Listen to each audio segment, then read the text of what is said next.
of course, support tayo sa Philippine cinema. Nagbabalik na ngayon mga sinihan. And of course, maraming mga conflict din na pinagdadaanan ng industriya when it comes to showing original Filipino movies in the big screen. So I hope everybody goes out and watches in the theater. Hindi lang tuwing MMFF, kahit on a normal day, supportahan natin ang mga artists ng Filipino cinema.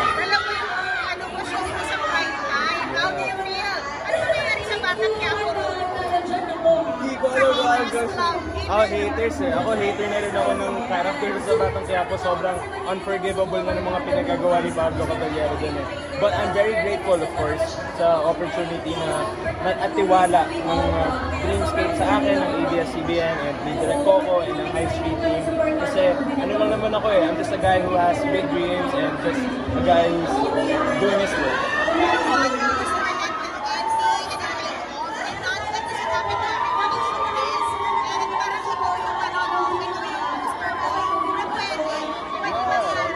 Pwede, kahit wala kang kamag-anak sa industriya or hindi tayo yung conventional na Muslim Philippine or Filipino na movie standards. But I'm just very grateful talaga sa lahat ng opportunities na nabibigay sa akin ever since. And to have the opportunity to tell the stories that matter to me and the audiences that I want to speak. Tayo mo pa sa lab natin tayo sa programs. Bakit hindi? Pero sinusuko lang din. Sobrang busy eh. Halos araw-araw po talaga yung trabaho. Without going into details, you talk to Miles na meron na rin siyang daily show like yes! Sobrang proud of her. Sobrang proud of her. Pinilit yung mga princess actually yesterday, the ball natin. So, congrats about her kasi friend din sila ito ng day. And of course, sila Joao and everybody else in the team. Yun. Ang tanghali, si Miles, prime time ka na. Back to back, back to back.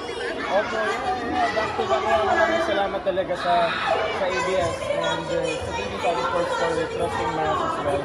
And lahat ng mga tao na nanonood ng Batang Quiapo and ng High Street, maraming salamat sa support. What's your taping line pala? What's your taping line sa Batang Quiapo and High Street? It's MWF actually. Sometimes hinahati ako, sometimes in the same day I'm doing two shows. Umaga, ganito, different show, sa hapon, different show. Pero sometimes nag-a-adjust din naman yung High Street. Parang a couple times nag-shoot na rin kami on a Thursday because of the schedule. But other than that, ano lang, like, kinakaya pa naman. You're looking forward to work with Hans with ibang projects? Bakit hindi? Ako, open ako to work with anyone, of course. And I'd love the chance to work with her again. Kasi yung last namin trabaho together, aside from the music video na ginawa namin, was the first time we worked together. First and last na yun eh. So sana, mabigyan pa kami ng chance. Great, last na lang. What's gonna be up with you? You have a new single, right? Yes, kaka-release ko lang na single, my second single, Asartalo, it's out now on all platforms.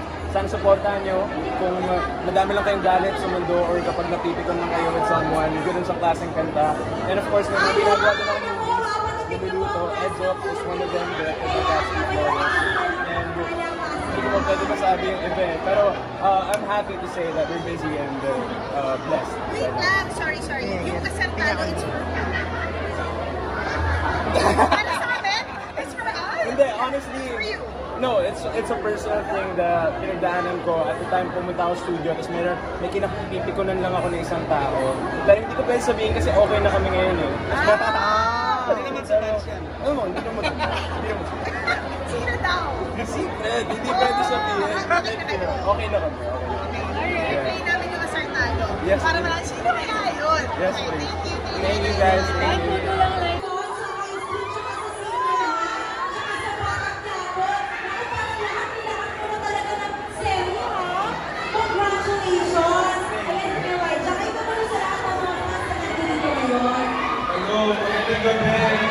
Excited na ba kayo manood ng Fruit Day?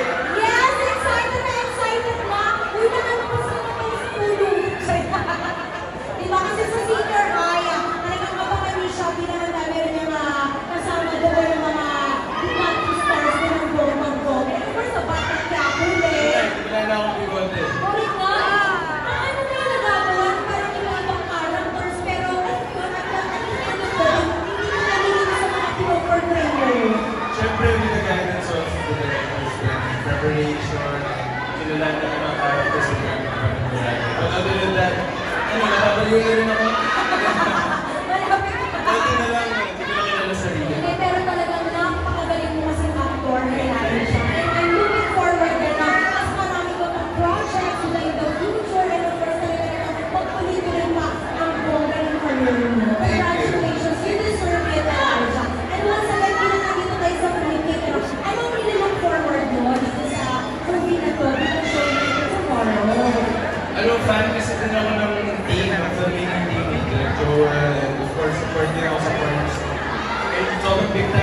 Gold actors eh. So, excited na makikita ko yung klaseng comedy, papanood ko.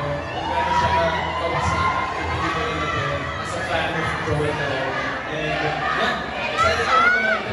Correct. At nandiyan kay Elijah, hindi naman nila sinabi sa tomorrow manood na Fruitcake. Guys, manood na kayo ng Fruitcake. Tomorrow na po yan, palabas sa cinemas nationwide. And I'm sure you can have a fun time. Kaya isama yung mga barkada nyo, kahit pamilya nyo. Sorry ka na kayo kung meron mga konting kalokohan. Totoo. At syempre, congratulations once again. Palakpakan natin, Elijah Calas! Thank you, Elijah. Ready ka rin yun. Gusto ko ba nakita, Elijah? O, diba? Napakagaling niya umarte. Sa senior high, high school, bata ko, lahat ng mga pelikula na siya nasa bupursa din ko eh. Ako naman dito si Dax. We're both athletes, we're both swimmers. Pero you guys will see my unathletic body later, so sana ma-excite kayo. But yeah, let's just watch the movie. Okay, so ako po ay sana po ay makita ko hindi na-cut out yung excited ako. Ako po ay girlfriend at ex-girlfriend of someone else. Pa-mystery. Oh, look!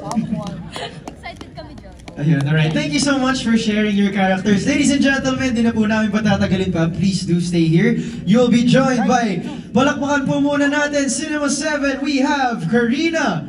Direct Joel, please join us here. Makoy Dubs, KD, Kyla, Jane, Heaven, Empoy, and Enchong. Palakpakan po natin, Trinoma, Cinema 7, the cast of Fruitcake. Alright, hey sir. Hello po. Dito po tayo sa gitna. We want this to look like, because it is a Barkada movie or Barkada night, so we have the whole Barkada present.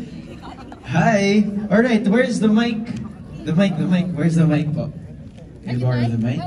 Ay, nauwi ko. Ayan, nauwi niyo yung mic. Hindi, nandito lang po. Okay. Everyone spoke na from our first batch. Sa mga karating lang po, your thoughts or your message. Ayan, may mic na. Just pass the mic. Your message to the rest of the Fruitcake friends present, the Fruitcake Barkada. Hi, Kebs.